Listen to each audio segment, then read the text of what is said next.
There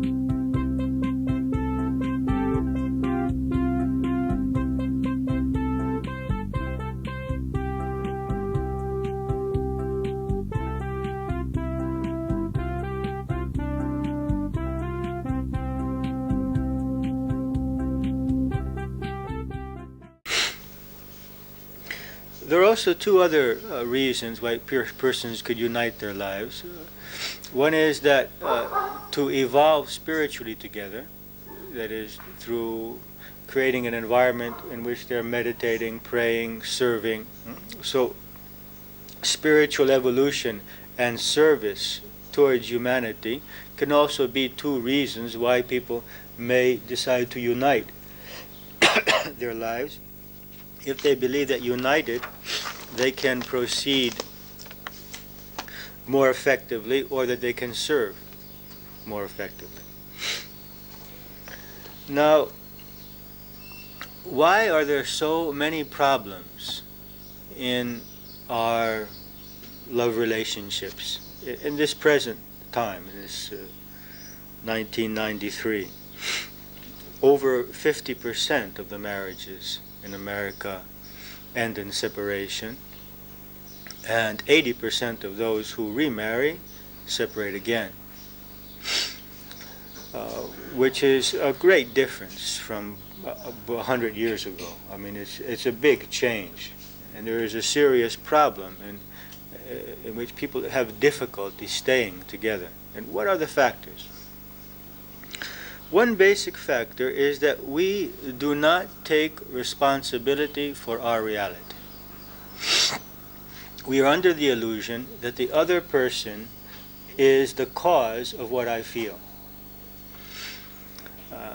We do not see the other person as exactly what I need for my spiritual growth process, and so we begin blaming the other person.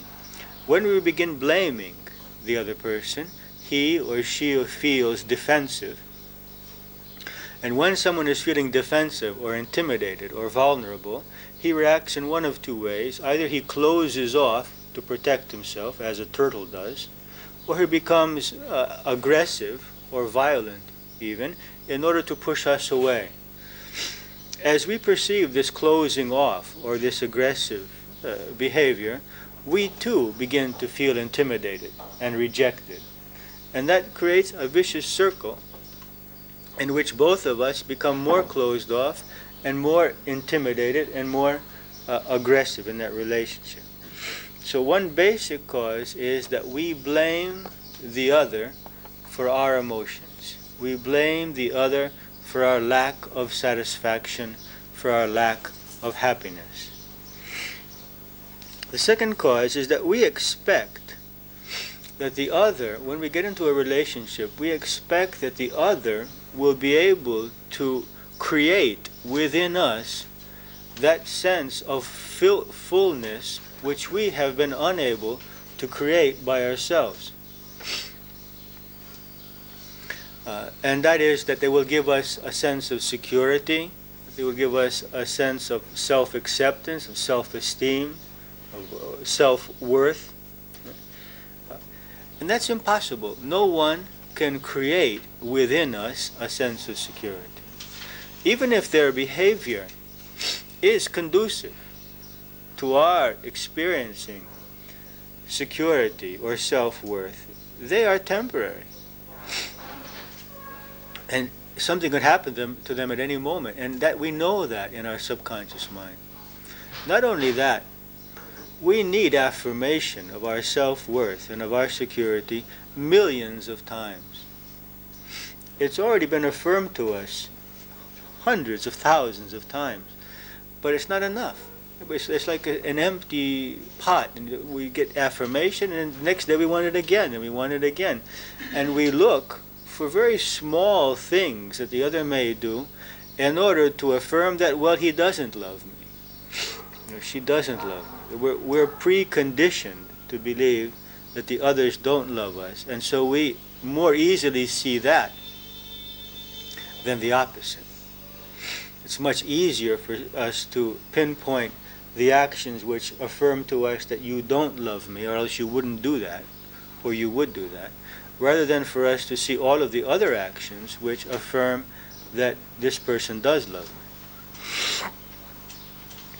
Another factor which makes relationships difficult is that we have not obtained communication skills. We have not learned to communicate effectively. Now, in the course of this seminar, we won't be getting a chance to talk in depth about effective communication. We have one class remaining, and we will talk about communication, but very briefly. We will dedicate that to effective communication. But it takes much more. So we need to learn to communicate more effectively. Another factor is that we don't know what we want out of life. We have a large number of internal conflicts, and those internal conflicts reflect in our relationship. We believe that the other person is confronting us, or is inhibiting us, or is rejecting us, but the reality is that that stance of rejection or confrontation or obstruction is only a reflection of one of those two or more parts of myself who are in conflict.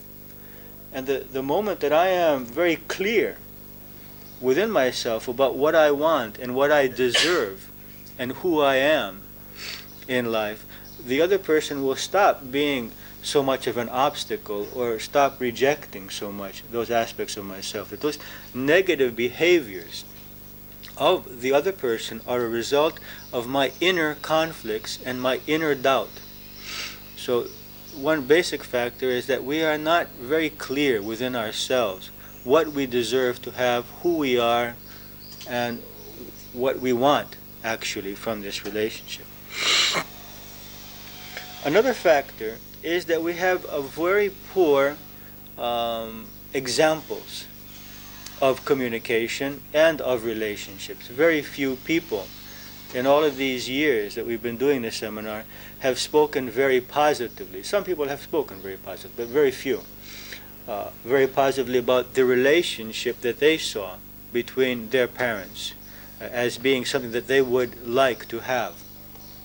So as we have that image, that prototype in our subconscious mind, it's very natural, because the mind is creator of reality, it's very natural for us to create the same scenes in the same external reality, which is just a reproduction of what we experienced either between our parents or between one or both parents and our own selves.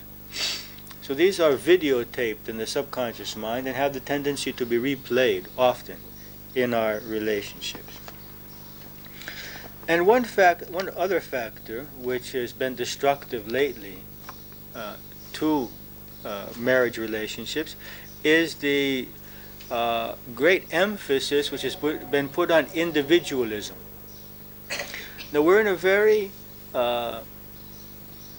crucial part of history of mankind in which the woman is being liberated and is gaining equality with the man.